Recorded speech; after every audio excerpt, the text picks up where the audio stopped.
ला मानतात हे बघून मला भरून आलं. लोकशाहीला मानणं म्हणजे स्वतःलाच मानतात. माझा मित्र निरंजन टकले, आमचे लोकेश शेवडे, हे वाघ त्यांनी सकाळपासून माझी बकरी फिरवत आहेत.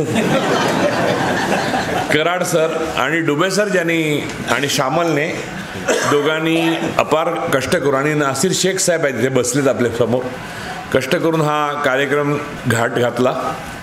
त्यांनी असं ओळखलं की येतोच आहे हा, खोटा बोलतो, प्रत्येकाला येतो म्हणून, तर रप्पारप 2 कार्यक्रम तर काढलेच माझ्याकडनं. उरलेलं मला बोलायचं होतं ते निरंजन बोलला, त्यामुळे धन्यवाद. माझं भाषण नाही असं काही नाही, मग मी बोलणार आहे, पण माझं भाषण जे मला बोलायचं होतं ते निरंजनने आधीच बोलल्यामुळे खूप मजा आली आहे मला. मला माहिती होतं की आज निवडणूक हरणार आहे महागठबंधन आणि भारतीय जनता पक्षाचा विजय होणार आहे, कारण निकालाचा दिवस नेहरू जयंतीचा ठरवला. त्यामध्ये एक चीप दर्जाचं कपट दिसून येतं, एक स्वस्त दर्जाचं, आणि ते विशिष्ट प्रवृत्तीमधनं आणि विशिष्ट संघटनेतच येतं. ते त्याला कुबटपणा म्हणतात. मानवतेविरोधी कुबटपणा जो आहे तो त्याच्यामध्ये आहे, तो दुर्लक्षित करावा. मी एक विनंती करतो निरंजनला जाहीरपणे की जे त्याने 2 कागद आता डाउनलोड केले ते तात्काळ टाकून त्याच्यावर ट्विट टाकावं, इंग्रजीमध्ये टाक आणि मला टॅग कर. ते आत्ताच देशभर जाऊ दे. पहिली गोष्ट, मला हा अनुभव पहिल्यांदा नाही आलेला. आज नेहरू जयंती आहे, मी 2 भाषणं ऑलरेडी केलेली आहेत. नेहरूंजींचं सगळ्यात महत्त्वाचं जर कोणतं योगदान आहे या देशासाठी, तर कोणताही मतदार हा अनधिकृत नसतो हे देशाला मागणी न करता त्यांनी करून दिलं. याहून महान गोष्ट कोणती असू शकत नाही. अन्यथा जगामध्ये सर्वत्र, इव्हन अमेरिकेत सुद्धा, आपण नागरिक आहोत किंवा आपल्याला हक्क असायला हवेत मतदानाचे, यासाठी आंदोलनं करावी लागलेली आहेत. असं कोणतंही आंदोलन न करता आणि RSSच्या विचारांचे लोकांची नावं न वगळता त्यांनी मतदार याद्या बनवू दिल्या आणि त्यांना मतदानाचा हक्क दिला. विरोधकांना सुद्धा लोकशाहीमध्ये आपल्या इतकाच बोलण्याचा आणि सत्ता पक्षाला प्रश्न विचारण्याचा अधिकार असला पाहिजे, ही भावना त्यांनी या देशामध्ये जागृत केली. ती क्रमाक्रमाने त्यांच्या मृत्यूनंतर विझत गेली. आज खरं तर नेहरूंची जयंती आहे, पण त्यांच्या विचारांच्या शोकांतिकेचाच दिवस म्हणायचा, कारण नेहरूवादाचा विसर पहिले नेहरूवाद्यांनाच पडला. आणि नेहरूंच्या लिगसीवर किंवा नेहरूंच्या विचारसरणीवर किंवा नेहरूंच्या तत्वज्ञानावर प्रश्नचिन्ह विचारणारे लोक हे स्वतःला लिबरल म्हणवायला लागले. हे माझ्या आयुष्यात घडलेली गोष्ट आहे. मी कॉलेज डेजपासून बघतो आहे ज्या प्रकारच्या विचाराची लोक मी माझ्या भोवती बघत होतो, ज्यांना लिबरल मानत होतो, ते प्रश्न नेहरूंवर करत होते. गोळवलकरांवर माझ्या आत्ता लोक बोलायला लागले, कोणी कधी प्रश्न केले नाहीत.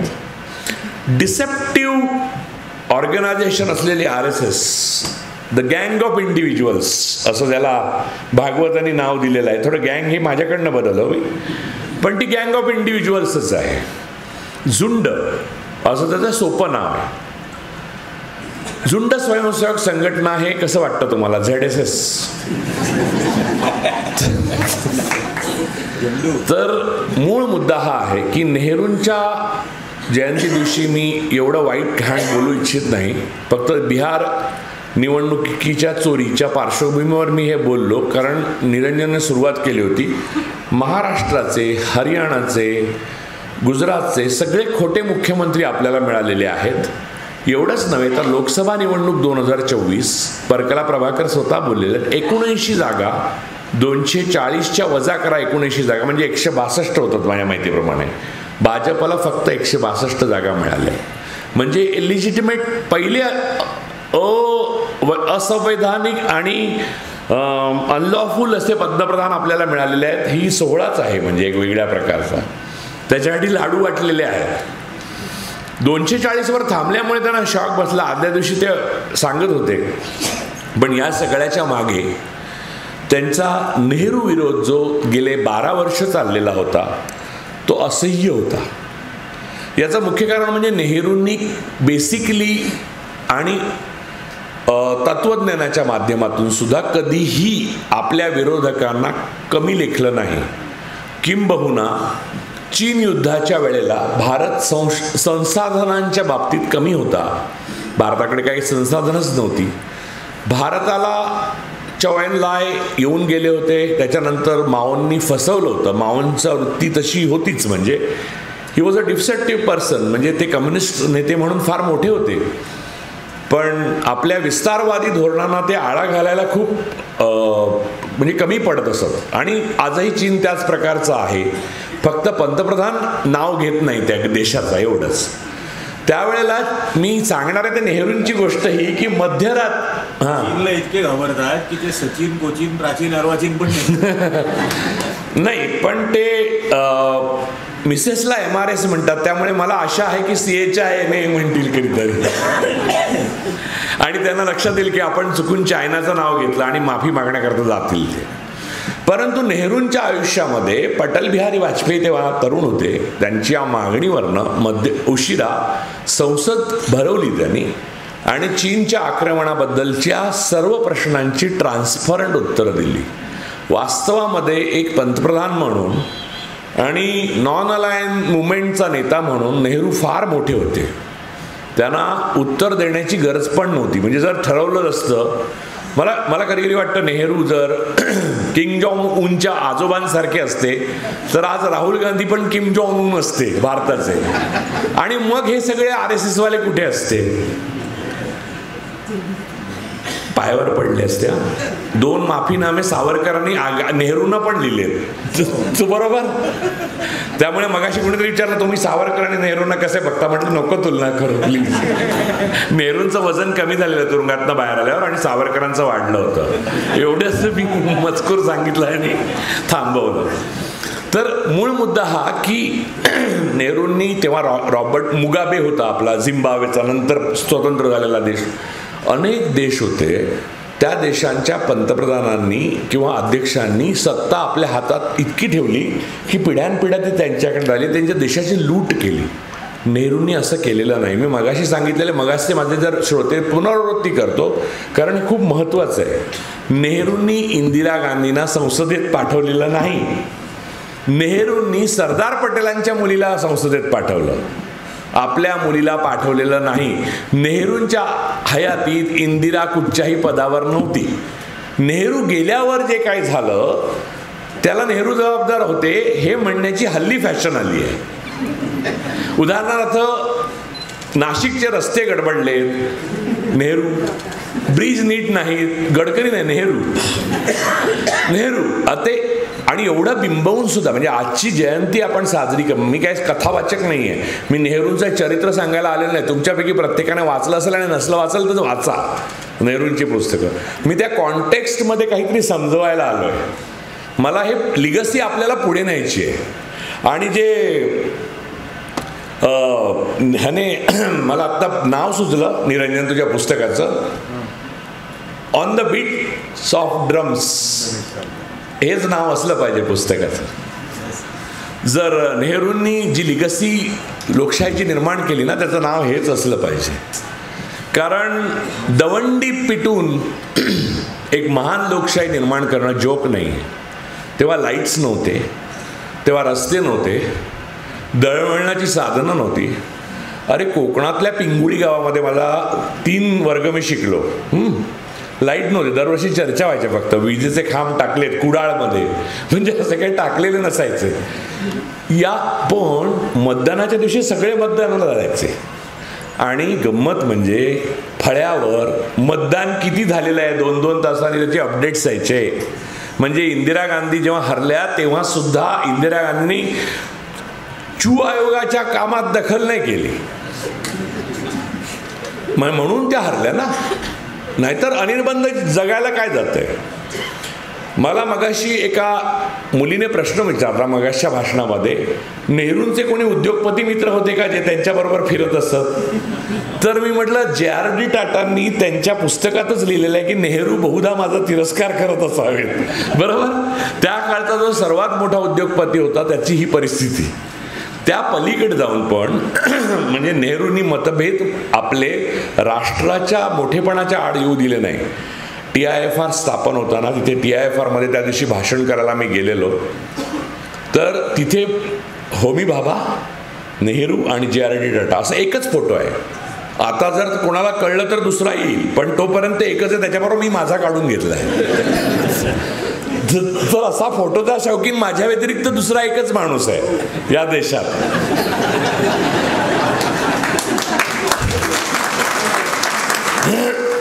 गंमत अशी की मी TIFRला भाषण जे केलं ते डॉक्टर बाबासाहेब आंबेडकरांच्या जयंतीच्या दिवशी केलं. आणि मी त्या भाषणाच्या मध्ये बोललो की मी जे बोलतोय ते एवढं स्फोटक आहे की तुम्हाला जर भीती वाटत असेल तर त्याचा व्हिडिओ टाकू नका. त्यांनी व्हिडिओ टाकला नाही. नेहरूंनी उभ्या केलेल्या संस्थांचं पुढे काय झालं हे एका उदाहरणावरनं मी चुणूक देतो तुम्हाला. मी तिथे असं म्हटलं होतं की नेहरूंनी आपल्याला सायंटिफिक अप्रोच दिला. म्हणजे संविधान निर्मिती ही 26 जानेवारी 1950ला जे काय आपण संविधानाबद्दल बोललेलो आहे म्हणजे ते हजारो वेळा बोललं जाईल आणि अगोदर बोललेलं आहे, पण त्याच्यामध्ये सायंटिफिक टेम्परामेंट जे आहे संविधानात लिहिलेलं ते नेहरूंकडनं आलेलं आहे. इव्हन डॉक्टर बाबासाहेब आंबेडकरांकडनं आलेलं आहे. नेहरूंनी ते दिल्या आपण काय केलं तर 26 जानेवारीला सत्यनारायणाच्या पूजा सुरू झाल्या ज्या कम्प्लिटली फेक आहेत. म्हणजे त्यामुळे आता घाबरलेत काही लोक की जाऊन नाही पाठीशी आहे भिवू नको. मला कोणीतरी विचारलं की या 12 वर्षात नेहरूवादाचं काहीच नाही झालं. म्हटलं नाही झालं. नेहरूवादाच्या बद्दल लोकांना जागृती आहे. हे इतकं मोठं कार्य आहे की या एका गोष्टीसाठी देश मोदींचा कायम ऋणी राहील. बाजारात रोलेक्सची खोटी घड्याळं आली की खऱ्या घड्याळांची किंमत कळते. ते असं आहे की डुप्लिकेट आलं ना की ओरिजिनलचं महत्त्व कळायला लागतं आपल्याला.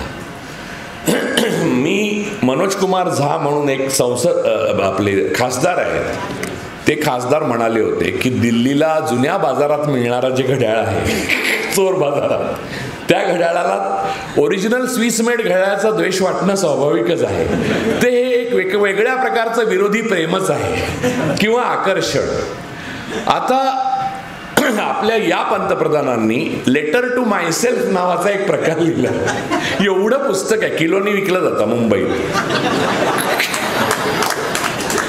आता नेहरूंनी लिहिलं म्हटल्यावर यांनी लिहिलंच की पाहिजे, तर कोणाला लिहिणार असा प्रश्न पडला. कारण बालपणात मित्र नाहीत, शाळेतले सहकारी नाहीत, कॉलेजमधले शिक्षक गायब, हे सगळं अमित भाईंना सांगून गायब केले सगळ्यांना.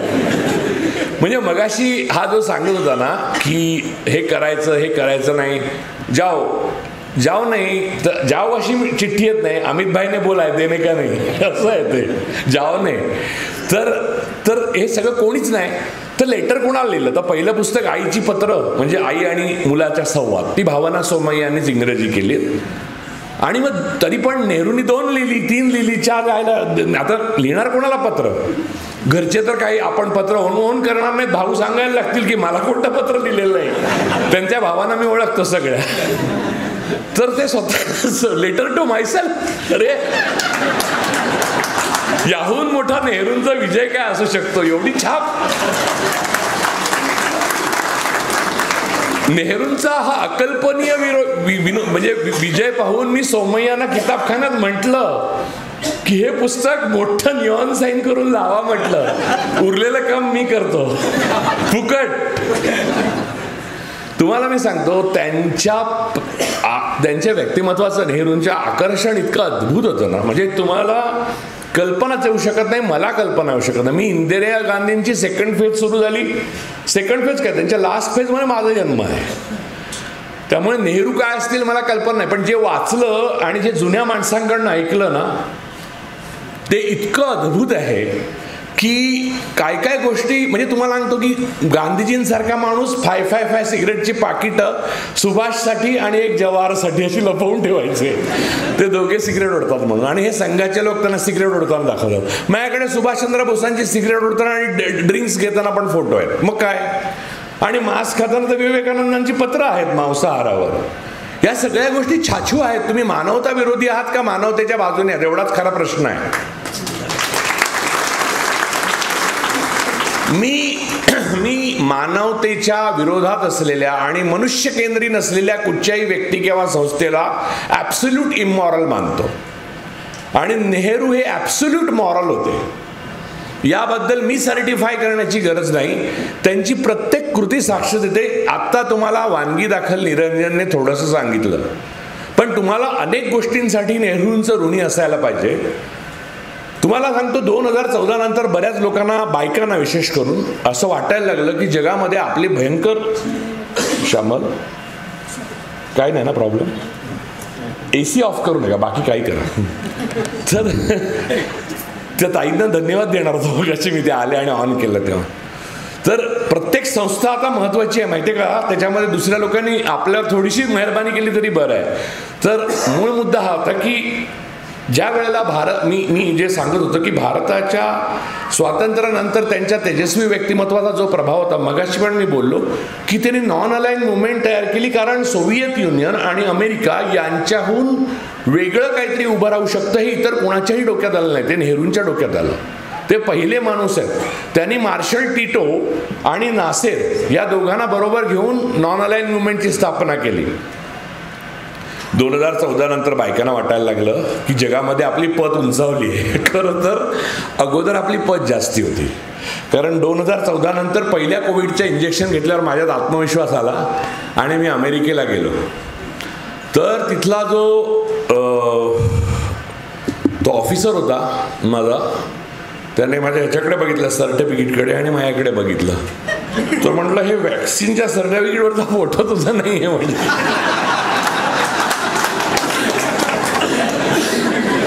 आणि त्यालाही माहिती होतं की ही गंमत काय आहे ती, कारण त्याच्या अगोदरचे काय की शहा पटेल वगैरे गेले असणार ना माझ्या अगोदर पण अमेरिकेत, तर ते सगळं त्याला माहिती होतं. आणि तो मुद्दाम छाननी हसला. तर आपल्या देशाची काय बाबा पत राहिली असं वाटलं मला. मगाशी मी गमतीने म्हणालो आणि मी नेहमीच म्हणतो, जर नेहरूंनी ठरवलं असतं तर त्या काळात काही प्रिंटर वगैरे नव्हते बरं का. RSSच्या सगळ्या लोकांच्या अंगावर 30 वेळा नेहरू गोंधून घ्यावे लागले असते आणि इंदिरा गांधी 15 वेळा इतर लसीबाबत, बरोबर. आणि ज्यांनी घेतले नसते ते लंगडे डोळे आणि आंधळे झाले असते. लक्षात ठेवा, ही केवढी मोठी लिगसी आहे तुमच्या लक्षात येत नाहीये. ह्या एका माणसासारखा तो माणूस नव्हता.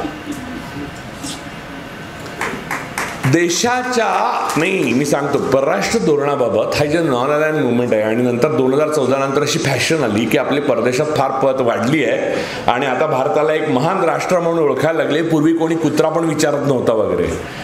आता परिस्थिती एक्झॅक्टली उलटी आहे. परिस्थिती अशी आहे, कारण जगात रशिया सोडली तर बहुतेक देश मी फिरलेलो आहे, आणि अगोदर फिरलेलो आहे, नंतरही गेलेलो आहे. लोक म्हणतात तुम्ही गरीब आहात तर तुमच्याकडे पैसे नाही तर तुम्ही फिरता कसे, तर त्याचंही उत्तर देतो. मला फेलोशिपा वगैरे मिळतात. तेवढी बुद्धीमध्ये सामर्थ्य असलं पाहिजे की जून बोलवतात, बरोबर की. निरंजन पण जातो, आमच्या दोघांकडे पैसे नसतात, आम्ही दोघे पैसे नसणं वाटून घेतो. आमच्यामध्ये लॉसचं वाटप होतं. आम्ही कोर्ट केसेस बद्दल चर्चा करतो, आम्ही आलेल्या दडपणांचं वाटप करून घेतो आणि भागीदारी करतो. आता मी गांधीनगरला केससाठी 2-3 वेळा गेलो, तर एका दुकानात काही वर्षापूर्वी नेहरू आणि गांधींचे फोटो होते, तिथे हेडगेवर आणि गोळवलकरांचे आले. मी विचारलं हा काय प्रकार, तो म्हणला मेरे को धंदा करने का है. म्हणजे नेहरूंनी असं कधी केलं नव्हतं. म्हणजे त्या काळात सुद्धा हेडगेवार जिवंत राहिले ना, त्यांना काही अपघात वगैरे काही झालं का नाही, व्यवस्थित पूर्ण काळ सरसंघचालक सगळे उत्तम जगले, बरोबर. भाजपचे अध्यक्ष सगळे उत्तम जगले, विरोधी पक्षाचे लोक सगळे उत्तम जगले, विरोधी मताचे लोक जगले, पत्रकार जगले, आपल्या पक्षातले विरोधक जगले, राम मनोहर लोहियांसारखे कट्टर विरोधक मित्र राहिले, जयप्रकाश नारायण एवढा मोठं आंदोलन उभं केलं आणि खोटं बोलले लोक की हे केलं ते केलं. जयप्रकाश नारायणांचा धर्मेंद्र सारखा एक खोटा मृत्यू मध्ये झाला. आम्ही शाळेमध्ये उभे राहिलो होतो आणि नंतर ते जिवंत होते. हे सगळं पचवण्याचं सामर्थ्य मला वाटतं इंदिरा गांधींना पण नेहरूवादानेच दिलं. इंदिराजी कोणीही नव्हत्या नेहरू गेले तेव्हा. जर ठरलं असतं आणि त्या निष्प्रभ असत्या म्हणजे नेहरूंना इंदिरा गांधी असं म्हणू शकले असते, हे काय पटेलांच्या मुलीला आपलं परत परत संसद आपलं हे खासदार बनवताय तुम्ही. म्हणजे जसं RSS वाले म्हणतात ना पटेलांकडे दुर्लक्ष केलं, तर दुर्लक्ष कसं केलं. ज्या गोधऱ्यामध्ये तुम्ही दंगल घडवली तिथे पहिला पुतळा पटेलांचा नेहरूंनी बांधला आणि त्याच्या उद्घाटनाला स्वतः पटेल आलेले आहेत आणि त्यांचे डोळे डबडबले होते. हा होते त्यांच्यामध्ये दोघांमध्ये मतभेद, पण ते मोठ्या माणसांमधले मतभेद होते. म्हणजे आल्प्स आणि हिमालयामधले मतभेद होते, गटार आणि नाल्यामधले मतभेद नव्हते. तुम्हाला गंमत सांगतो की ज्या संध्याकाळी गांधीजींची हत्या झाली, ज्या दिवशी गांधीजींची हत्या झाली त्या संध्याकाळी पटेल, नेहरू आणि माउंटबॅटन हे तिघे एकत्र बसले होते. माउंटबॅटननी पण लिहिलंय. आणि त्यांच्या माउंटबॅटनच्या समोर घडलेली घटना की दोघांनी, जवाहर आणि सरदार पटेलांनी रडून शपथ घेतली की महात्मा गांधींच्या आत्म्याची की आपण मरेस्तोर दोघातले एकाचा मृत्यू होईपर्यंत वेगळे होणार नाही म्हणून. एवढं त्यांचं इमोशनल नातं होतं. म्हणून नेहरूंनी पटेलांच्या मुलीलाच बनवली खासदार. म्हणजे जर RSS वाले असते तर लगेच इंदिराजी म्हणाले असते की हे बरं आहे आपलं त्यांच्या मुलीला बनवायचं.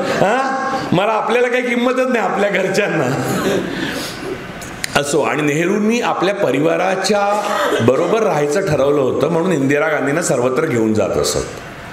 नेहरूंचे बालपणीचे मित्र होते, नेहरूंना शाळा सोबती होते, नेहरूंच्या कॉलेजमधली मित्र होते, कॉलेजचे प्रोफेसरही जिवंत राहिले, त्यांची सर्टिफिकेट अस्सल होती आणि त्यांनी निर्माण केलेली सर्टिफिकेट ज्यांना मिळाली तीही अस्सल होती. त्यांनी नेमलेले IAS अधिकारी खरे होते. त्यांच्या काळातली ज्युडिशरी न्यायव्यवस्था निदान त्यांच्या हयातीपर्यंत ज्युडिशियल कॅरेक्टर असलेली होती, म्हणजे न्यायबुद्धी. पतनाकडे नेणाऱ्या ज्या शक्ती आहेत त्यांच्यावर नेहरूंनी बंदी का आणली नाही असं मला किती लोकांनी किती वेळा विचारलं. तर माझं हे मत आहे, उद्या जर आपण परत ह्या जोखडातनं बाहेर येऊ शकलो, जे आपण येणारच आहोत एनिवेज, म्हणजे मी जोपर्यंत आहे आणि निरंजन आहे असं त्याने म्हटलं मगाशी, कोणी मला वाटतं हे लोकेश बोलला की हे दोघे आहेत तर 20 गोडाऊनमध्ये अजून आहेत तिथे मागे.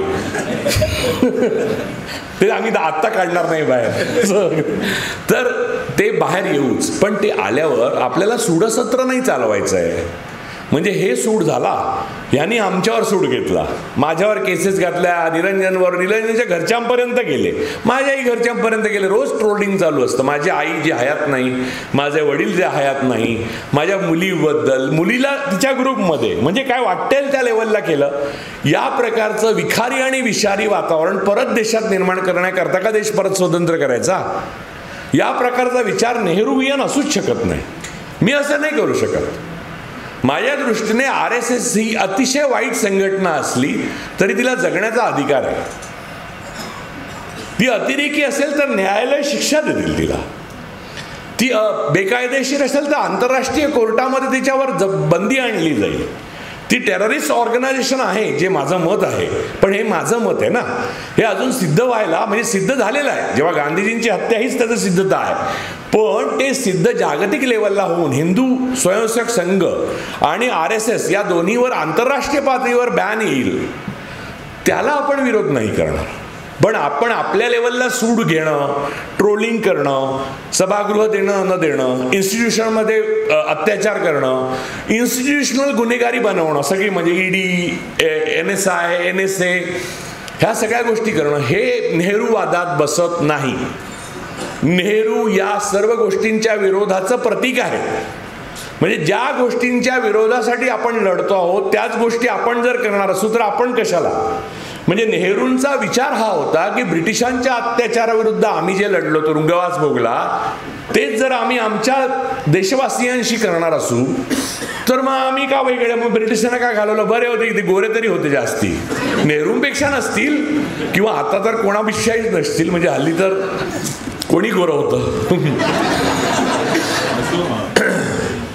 आपण आपल्या पूर्वजांप्रमाणे होण्याचा प्रयत्न करतो नेहमीच. तर गोरं होण्याचा प्रयत्न हा त्या प्रयत्नाचाच एक भाग आहे. तर नेहरू हे नॅचरल गोरे होते, म्हणजे ज्याने अनेकांनी लिहून ठेवलं, म्हणजे त्याला गुलाब आवडायची. मी आत्ता लावलंय हा, म्हणजे मी नेहमी नाही लावत. तर असं काही मी कोणत्याही प्रकारचं अंधानुकरण करत नाही बरं का. तर ते गुलाबासारखे दिसत असं बऱ्याच जणांनी लिहून ठेवलंय. त्यांची कांती गुलाबासारखी होती. गंगाधर गाडगिळांनी लिहिलंय, त्यांचे विरोधक असून. गंगाधर गाडगिळांनी कुठच्या तरी कार्यक्रमासाठी त्यांना बोलवचं असं चर्चा झाली असतं. गंगाधर गाडगिळ म्हणले नेहरूंना बोलवणार, ते चिडतात, बापरे. तर यशवंतराव चव्हाण म्हणले तुम्हाला काय करायचं आहे. तर ते म्हणजे नाही मला काय करायचं नाही, तुम्हाला नेहरूवाल्याच चालेल ना. हो चालेल. तेव्हा त्यांनी लिहिलंय की नेहरूंना बघितल्यावर मला थक्कच झालो, असं वाटलं की असं टवटवीत गुलाब चालत येत आहे. पण नुसतं टवटवीत गुलाब दिसून चालत नाही ना माणूस. तसं तर मग काय जाऊ दे आता.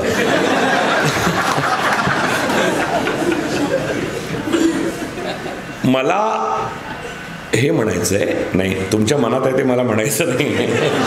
बघा असं करता तुम्ही लोक, असं मला जे म्हणायचं नाही ते म्हणायला भाग पडताय तुम्ही. तर आतून ते तसे होते.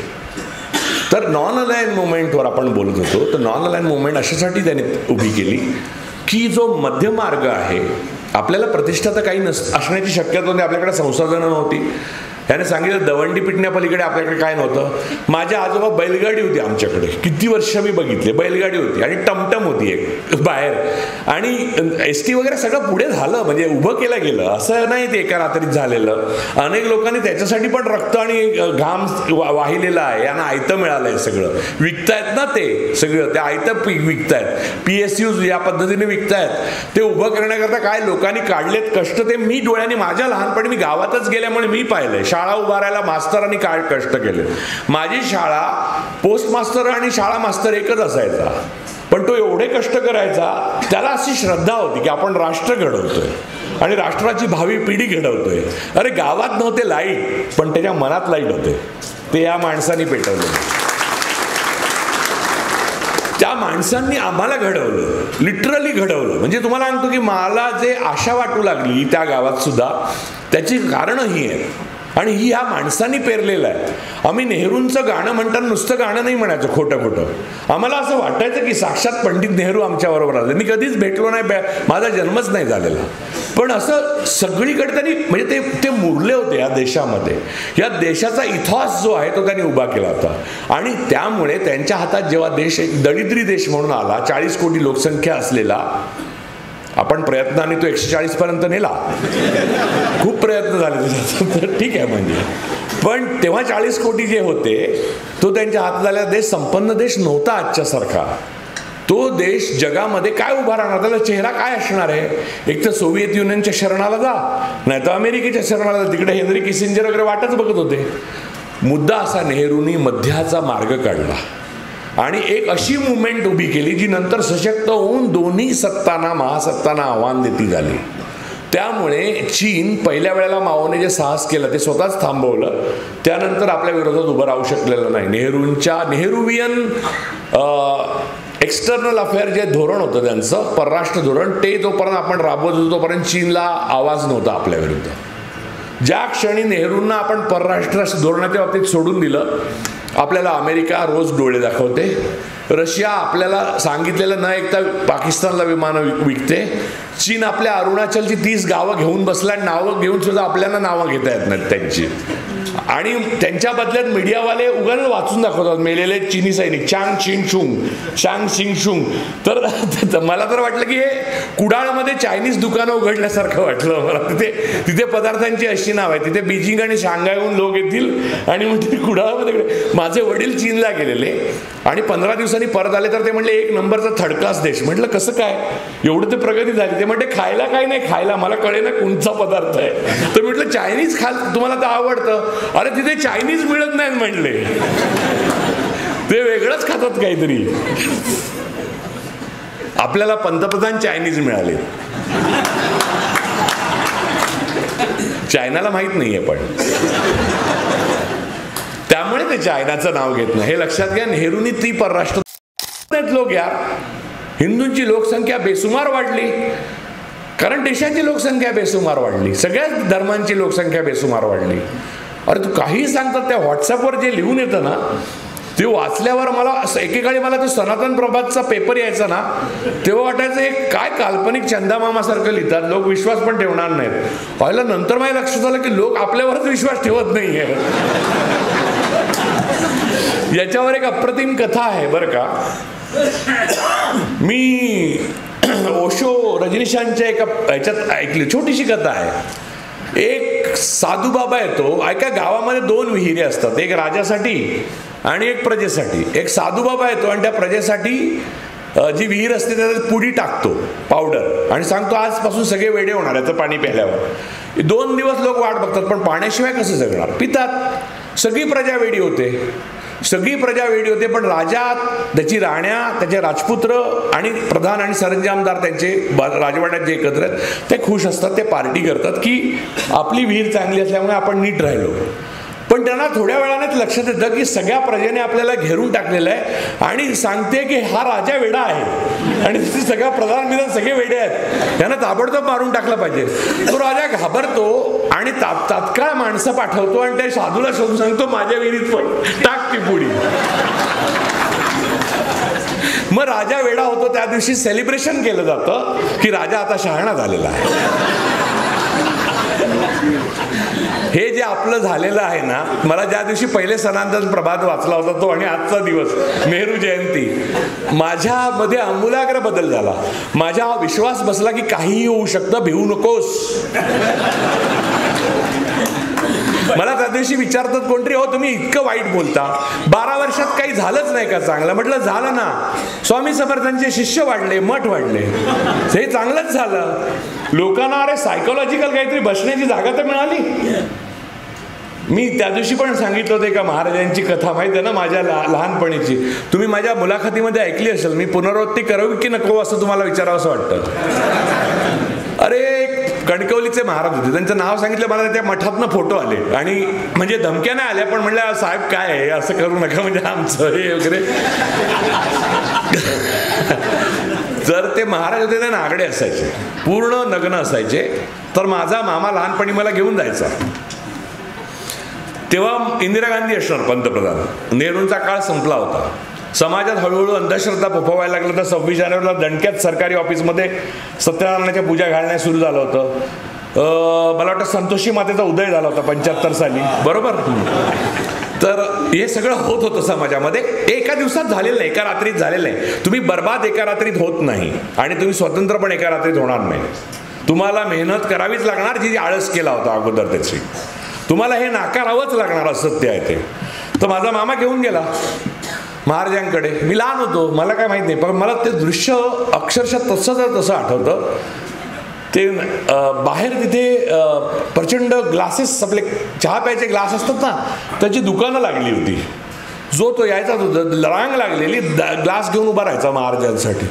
का तर ते नागडे महाराज होते, असे तिसऱ्या बोटात मानन दिघेंसारखी सिगरेट ओढायचे. हा ते चिलीम आणि काय नाही, ते बोलायचे बिलायचे काय नाही, कोणाला काही त्रास बीस काय नाही.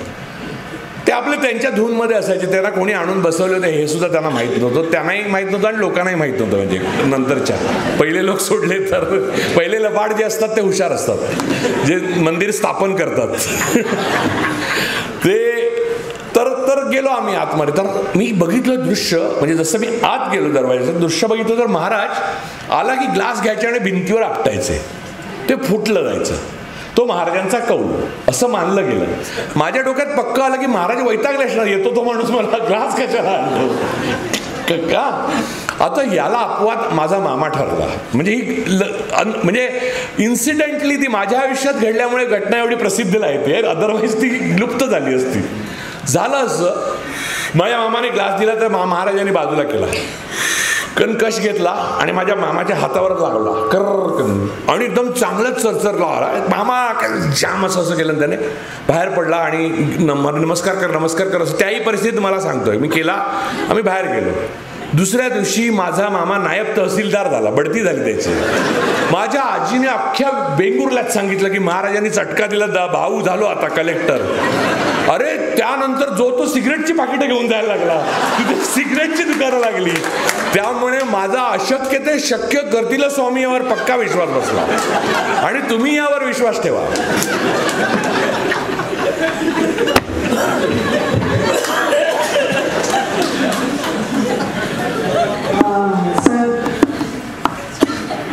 मला ते म्हणायचं होतं की अमेरिकेत जे मौजाने नाव घेतलं नेहरूंचा, तर ते त्यांनी कशासाठी घेतलं असेल आणि त्याचा परिणाम तिकडे आणि इकडे कसा झाला तुमच्या दृष्टीने? नाही, नेहरूंचं नाव त्याने काय आकस्मिकरित्या किंवा अपघाताने घेतलेलं नाही. तुम्हाला जोरान ममदानी हा प्युअर पॉलिटिशियन आहे आणि तो गुजराती आहे. बघा, सगळे गुजराती होते. जिना गुजराती होते, गांधी गुजराती होते, पटेल गुजराती होते, शहा मोदी गुजराती आहेत, औरंगजेब गुजराती होते. म्हणजे गुजरातमध्ये जन्म झाला त्यांचा आणि गुजरातचे राजदूत होते ते. तिथूनच ते गेले आणि शहाजहानना मार्गदर्शक मंडळात टाकलं त्यांनी. 7 वर्ष शहाजहान ताजमहाल बघत बसले होते. वाढदिवसाला जाऊन औरंगजेब भेट द्यायचा, बुके, नमस्कार, ते असे करायचे शहाजहान शेवटी. अरे history repeats itself. First time it's a tragedy and second time it's a farce, असं कालबार सुगाच नाही म्हणालाय. आणि म्हणजे मी त्याच्यावर बोललेलो आहे की औरंगजेबाला या सगळ्या कार्यामध्ये गुजरातमधून जो दिल्लीपर्यंत गेला, तुम्हाला जोरान ममदानीच्या प्रश्नाचं उत्तर सांगतो, त्याला मदत करणारा एक व्यापारी होता विरजी व्होरा नावाचा, जैन गुजराती. तेव्हा आंतरराष्ट्रीय पातळीवर दबदबा नंतर औरंगजेब काय आला, दारा शिकोला औरंगजेबानं शहाजहानने वारस बनवला, त्याचा काटा काढणं. औरंगजेबाचा मार्ग कठीण होता, पैसे गरज होते, पैसे सगळ्यांना फोडायला. तेव्हाही सरदार पैशानेच फुटायचे, तेव्हाही गोहत्तीला न्यायचे, तुम्हाला माहित नाहीये. हा नाही, खरंच खोटं नाही. अहो तुम्ही बघा, काढून बघा. अहो हेच लोक आहेत, त्यांचे पूर्वज आदिलशाह, मोगल, निजाम अशा नोकऱ्या करत फिरायचे. असं काय करता? पुण्यामध्ये जर्मनचे क्लासेस 42 साली सुरू झाले. तुम्ही काढून बघा, हिटलर जिंकणार असं कळल्यावर. म्हणजे आपण काय करायचं या बाजूला, नवीन मालक येणार त्याची गुलामी कशी करायची याची तयारी. तर मूळ मुद्दा हा की गुजरातमधनं आलेले जोरान ममदानी जे आहेत, त्यांनी गोधरा मुसलमानांच्या बद्दल केले गेलेले हे बघा, मोदींची राजवट हा पॉलिटिकल क्रायसिस नाही आहे, तो भारताचा ह्युमॅनिटेरियन क्रायसिस आहे, पहिली गोष्ट. आणि वी आर सायकोलॉजिकल गाझा, हे लक्षात घ्या. आपण वर्ण दिसत नसलो तरी मानसिकदृष्ट्या उद्ध्वस्त झालेला देश झालोय आता. ह्या 2 गोष्टी अत्यंत अंडरलाईन करून लक्षात ठेवा. हे जोरान ममदानींना माहीत असल्यामुळे त्यांनी नेहरूंची आठवण करून दिली. आणि त्यांनी हे अगोदर पण खूपदा बोललाय, आता त्याला अचानक माहीत झालंय अशातला अजिबात भाग नाही. तर ही गोष्ट खूप महत्वाची आहे. तुम्ही सांगा, कॅल्क्युलेट करणं, तो म्हणतो ना, तो हाताने जेवतो. अशा माणसांची प्रत्येक मूव ही पॉलिटिकलच असते. आउट ऑफ बॉक्स असणं हे पण खूप महत्वाचं आहे. कधी कधी तुम्हाला कंटाळा येतो तेच पॅटर्न बघून.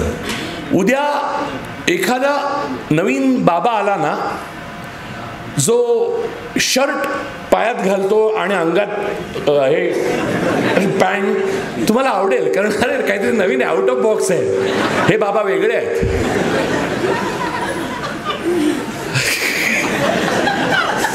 तुम्हाला नवीन बाबा जो आपला आलेला आहे 12 वर्ष, तो का आवडला? आउट ऑफ बॉक्स होता. तोपर्यंत इंटेलिजंट पंतप्रधान असण्याची प्रथा होती आपल्याकडे.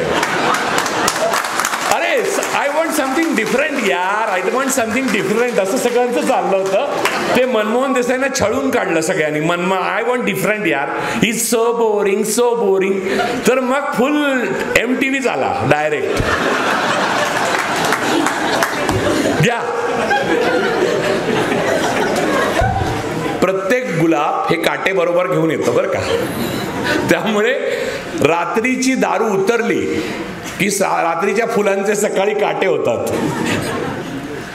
बरोबर तसंच आहे. आता हँगओव्हर आली तुम्हाला, आता डोकं दुखतंय, पण आता पर्याय नाही. तुम्ही रात्रीच्या दारूची सकाळी उलटी नाही ना करू शकत, त्याला ते वेळ द्यावी लागणार तुम्हाला. त्याची मेहनत आहे. धावायला जा, लिंबू पाणी प्या, 10 गोष्टी करायला लागणार. कुठचा उपाय लागू पडेल कोणास ठाऊक. काँग्रेसच्या राज्यात पण ईडी होता आणि बीजेपीच्या काळात पण ईडी, तर काँग्रेसच्या काळात ईडी लागल्या गेला नाही, पण यांनी ईडी का पण लावला आणि लोकशाहीला मारून पुरोगामी चळवळ मारून टाकली. तर पुरोगामी चळवळ आणि लोकशाही दोनच्या नेमकं नवीन काय उपाय आहे तुमच्याकडे? प्रॉब्लेम असा आहे की आता ईडी का लावला ह्या लोकांनी हे सगळ्यांनाच माहिती आहे. ते संस्थात्मक दुरुपयोग आहे, पण त्याचा एक दुसरा श्लेष पण आहे. यांना भूतकाळात जाण्याची सवय आहे, त्यामुळे ईडी लावतात. कारण इंग्रजीत ईडी लावल्याशिवाय वस्तूला कुठची शब्द भूतकाळात जात नाही. त्यामुळे आलं समोर की लाव ईडी, आलं समोर की लाव ईडी. 5000 वर्षापूर्वी आपण सोने की चमन होतो, अरे ईडीच आहे हा. सगळं रिग्रेसिव्ह असलं की ते ईडीच आहे. ईडी लावणं ही प्रतिकात्मक गोष्ट आहे, कळलं? त्यामुळे ईडी आवडतं का यांची संस्था? कारण ज्याला ईडी लागतो तो भूतकाळात जमा होतो. बघा सगळे नेते आपले कसे भूतकाळात जमा झाले सुंदरपैकी. हे सगळे नेते A4 साईजची एक नोटीस आल्यावर जे काय सम्राट बनून गावागावात हिंडत होते ते शेपूट घालून दिल्लीला पळाले, तिकडून गोहतीला तिकडे मिळेल त्या दिशेने पळाले. यांना तुम्ही घाबरत होता, लाज वाटली पाहिजे तुम्हाला पण काहीतरी. आणि यांच्यापेक्षा भ्याड त्यांना घाबरवणारे आहेत, कारण तोच माणूस दुसऱ्याला घाबरवतो ज्याला तो घाबरतो. त्यामुळे त्यांच्या भ्याडपणावर तुम्ही आता अजून घाबरताय. ते नष्ट करण्याकरता आज आपण जयंतीचा कार्यक्रम घेतला, हे लक्षात असू दे.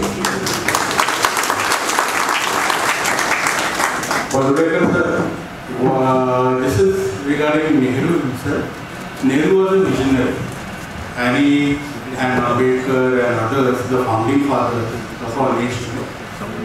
त्यांनी कन्सेप्शलाइज केलंय की कॉन्स्टिट्यूशन कसं असलं पाहिजे, इन्स्टिट्यूशन्स काय काय उभारले गेले. You talked about how the election commission came to be from the election secretary on.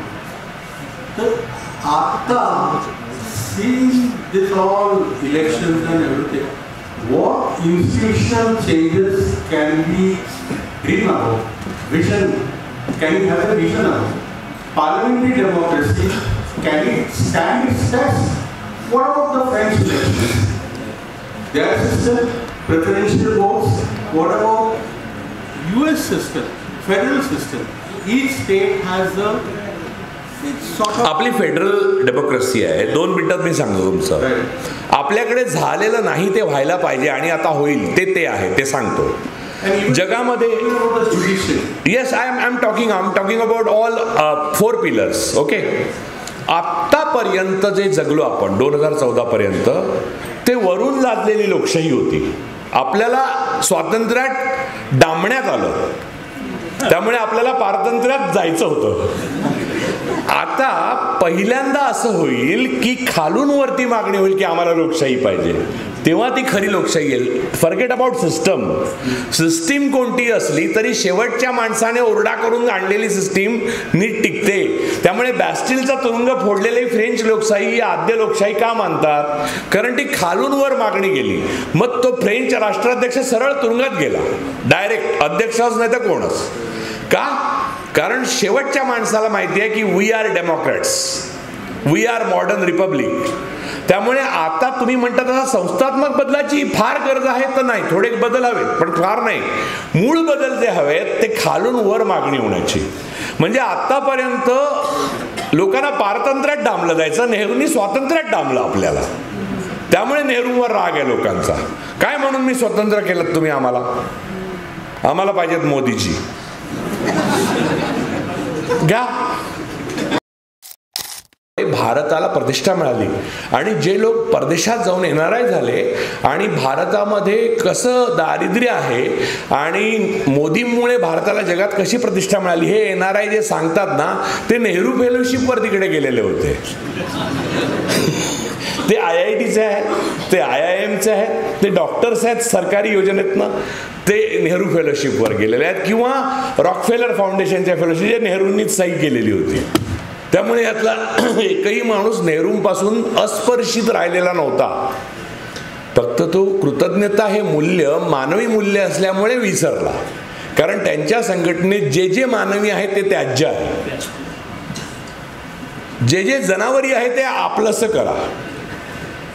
म्हणून मासा हा आम्ही सारस्वत लोक खायला सुरुवात केली, कारण पहिला अवतार आहे तो.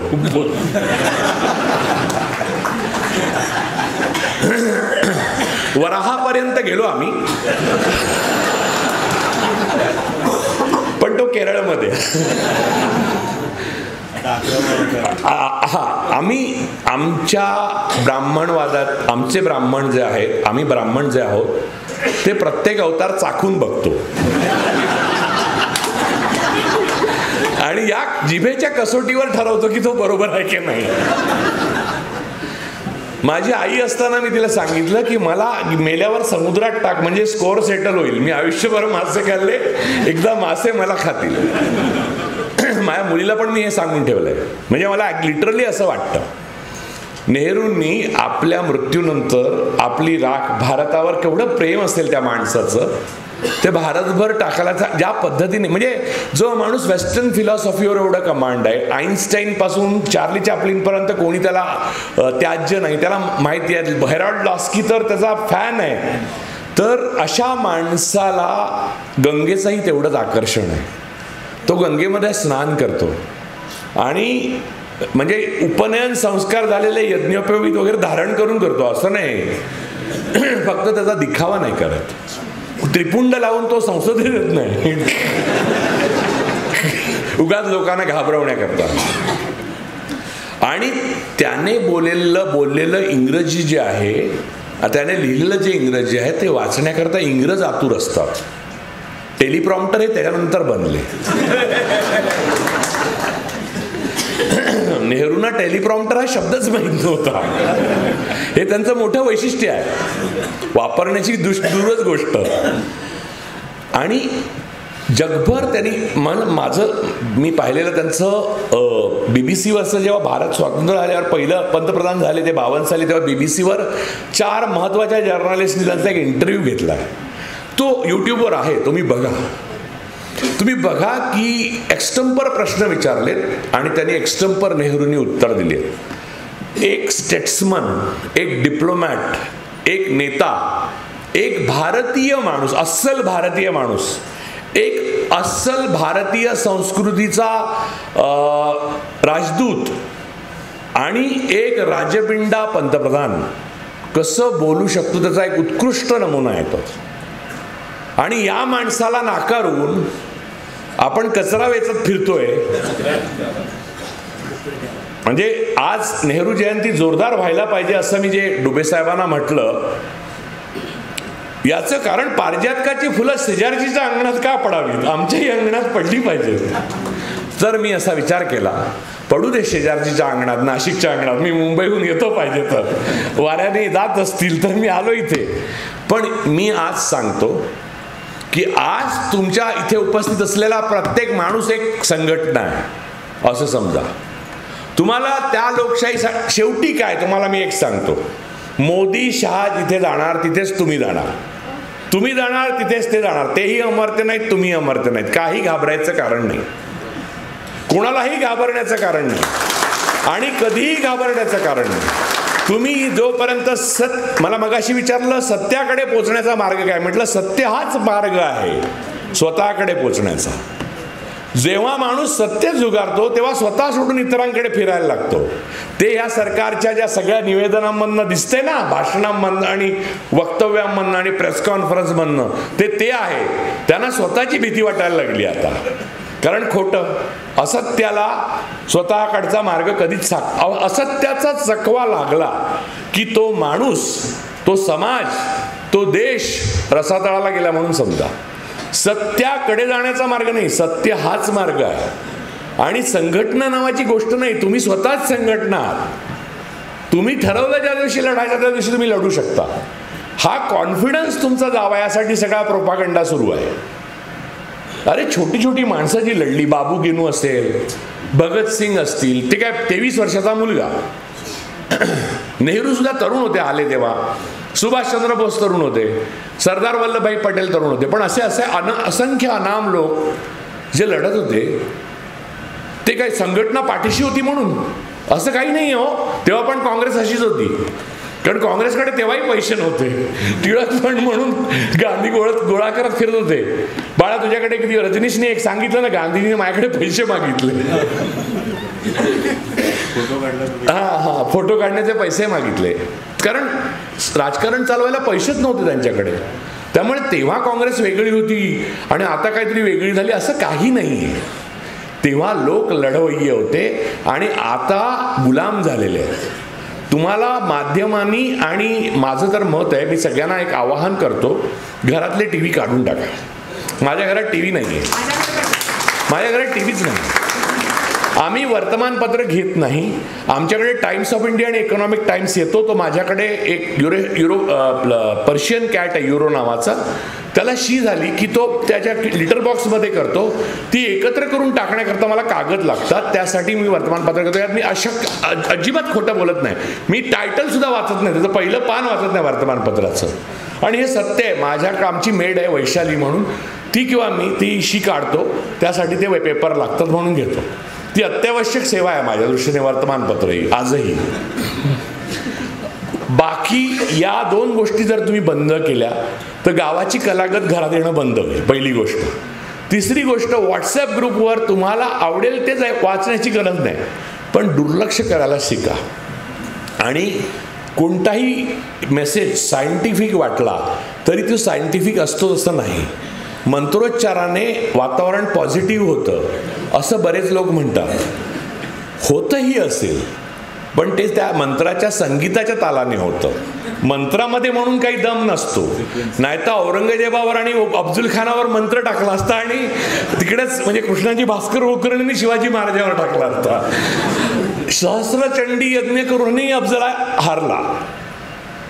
त्यामुळे तुम्ही समजून घ्या, मंत्रांमध्ये काहीही ताकद नसते. यज्ञावर एक ब्राह्मण सांगतोय का, आपण आहे.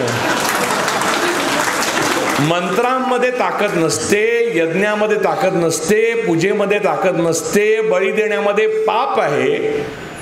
खरी गोष्ट जर कोणती असेल तर मानवता आहे आणि तुमचं स्वातंत्र्य जपण्याचा हक्क तुम्हाला आहे. फार तर काय मराल ना, अजून काय व्हाल. माझ्यावर केस आहे आणि माझ्यावर केस असलेला माणूस सगळ्यात जगातला महान माणूस आहे आत्ताचा. म्हणजे तो आल्यावर आपले सगळे जे इथले कार्यसम्राट धावत सुटतात लग्नात. काल परवा बघितलं तुम्ही, जाणते राजे. अरे मुलाकडच्या बुंदी खाल्ल्या तर मुलीकडचं नाव लिहू नको ना तू. मुलाचं नाव लिही का, लाज वाटते. आपल्याकडे खूप पार्टनर्स इन क्राईम वाढलेले आहेत. मग ते चुनाव आयोग असो आणि राजकीय नेते असो, त्यांची तुम्हाला गरज नाही आहे. लक्षात घ्या, तुम्हाला त्यांची गरज नाही आहे, तुमची त्यांना गरज आहे. पण त्यांनी तुम्हाला असं बनवून ठेवलंय की तुम्हाला त्यांची गरज आहे असं वाटावं. त्यामुळे उद्या म्हणजे हे जे लोकेश शेवडे बसलेत ते मी तुम्हाला सांगितलं नाही, ते आईन्स्टाईन आहे असं सांगितलं तरी सुद्धा तुम्ही आमदारांना भेटायला जाल. लोकेश शेवडे केवढे मोठे शास्त्रज्ञ आहेत हे तुम्हाला पटणार नाही. म्हणजे आज अशी परिस्थिती आहे ऍक्च्युली की एका बाजूला आमदार बोलवला आणि दुसरीकडे शास्त्रज्ञ बोलवला, फिजिसिस्ट बोलवलं, तर आमदारासाठी लोक जातील की नाही. क्वांटम फिजिक्स मधले हे तज्ञ आहेत, असू दे हो, आमची 4 कामं केली तर हात बरा. असं ही गुलामी आहे.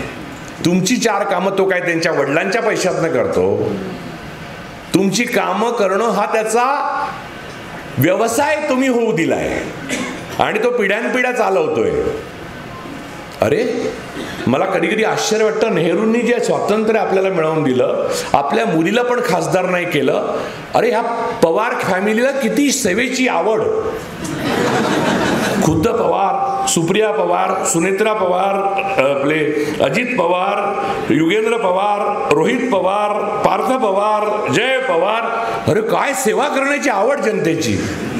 अशी सेवाभावी फॅमिली नव्हती नेहरूंची.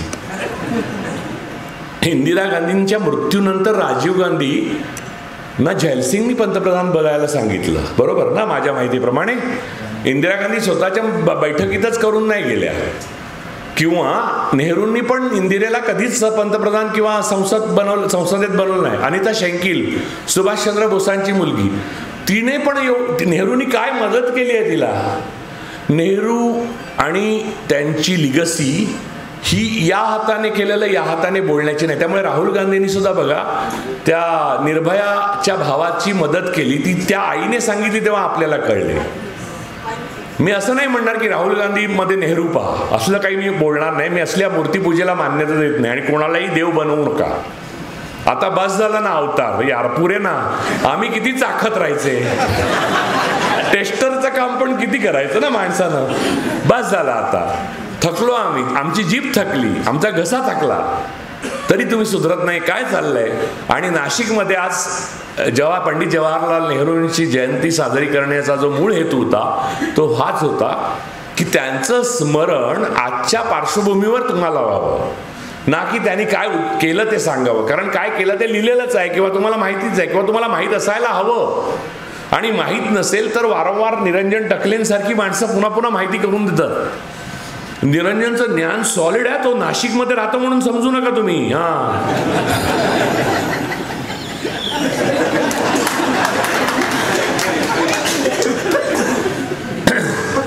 त्याला जर मुंबईला नेलं ना तुम्हाला खूप धक्का बसेल की केवढं ज्ञान होतं पण गेला निघून म्हणून आपल्याकडनं. निरंजन हा माझा खूप जुना मित्र आहे, खूप जुना. आम्ही वीकमध्ये तो होता तेव्हा कित्येक इन्व्हेस्टिगेशनच्या स्टोरीज होत्या त्या आम्ही शेअर करायचो वगैरे. खूप म्हणजे अशी एक लंबी कहाणी आहे ती पण की आम्ही या काळात निर्भय कसे राहू शकतो याचं कारण त्या काळात आम्ही परिश्रम घेतले होते. म्हणजे हॅरो आणि एटनच्या मैदानावर एक वाक्य होतं ना, शांततेच्या काळात जे घाम वाहतात त्यांना रणांगणावर रक्त कमी व्हायला लागतं. त्यामुळे त्या काळात जी आम्ही मेहनत केली होती आणि निर्भयपणा बाळगला होता ना, तो आता उपयोगाला येतोय. त्या काळात जे आरामात सुस्त पडले होते, काँग्रेस उत्तम उदाहरण. आता स्वराज्य संस्थांच्या निवडणुका म्हटल्यावर मेलेले जिवंत झालेत काही. सॉरी, मला माफ करा, माझं काँग्रेसला पाठिंबा आहे, पण मला हे का बोलावं लागतंय कारण अरे तुम्ही आपापसात कुठच्या राज्याचं भांडतायत. म्हणजे जे राज्य गमावले म्हणजे कसं की वाजिद अली शाह होता ना, तो जो शतरंज के खिलाडी होता ना, ते चाललंय यांचं. आधी राज्य होते ना, मग तुम्ही भांडा, मग ते लेजिटिमेट आहे.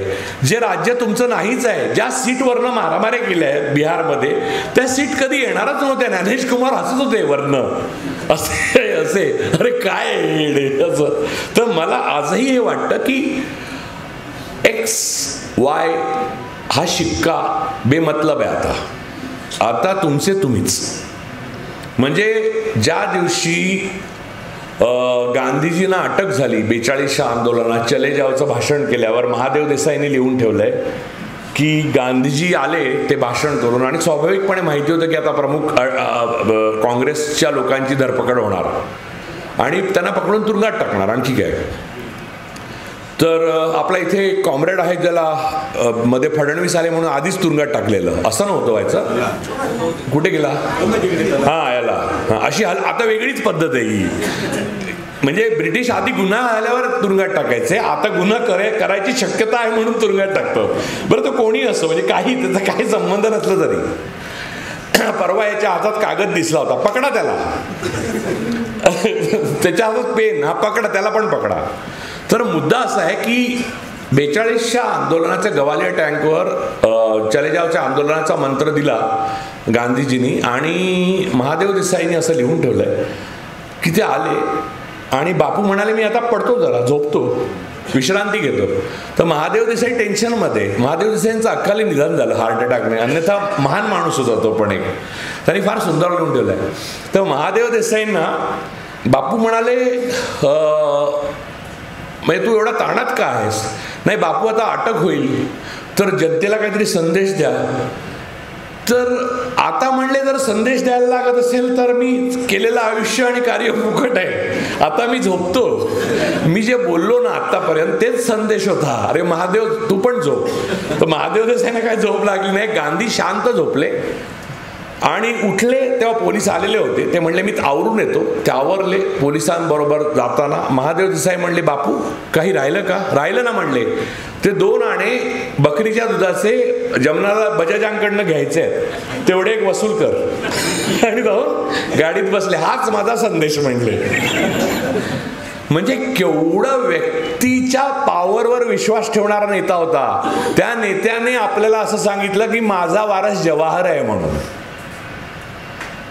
याचा अर्थ त्याने ओळखली होती ना, एक पॉवर हाऊस या देशाला देतोय. आणि मृत्यूच्या अगोदर सांगितलं होतं गांधीजींनी, माझा वारस जवाहर आहे, माझा वारस देवदास आहे आणि तो हा मुलगे होते. तो असा काही नाही केलं त्याने. नाही तर हल्लीचे नेते आपल्या वारसाबाबत एवढे टेन्शनमध्ये असतात की मी मध्ये सोलापूरला गेलेलो तर भावी खासदार अशी पोस्टर लागलेली. अर्थात त्यानंतर खासदार झाल्याच. तर मुद्दा असा की आणि मी सरफराज अहमदने कार्यक्रम केलेला, एबीव्हीपीने विरोध केलेला आणि पोलीस आणि एबीव्हीपीचे गुंड सगळे उभे होते मारायला. काँग्रेस, सोलापूर काँग्रेसतर्फे एक माणूस नाही. दुसऱ्या दिवशी आले. बरं, ह्यांच्यामध्ये घरोब्याचे संबंध होते. तर या प्रकारची माणसं नव्हती ती. तुम्हाला भ्रमित करण्यात आलंय काँग्रेस म्हणजे करप्शन, हे चुकीचं आहे, साफ चुकीचं आहे.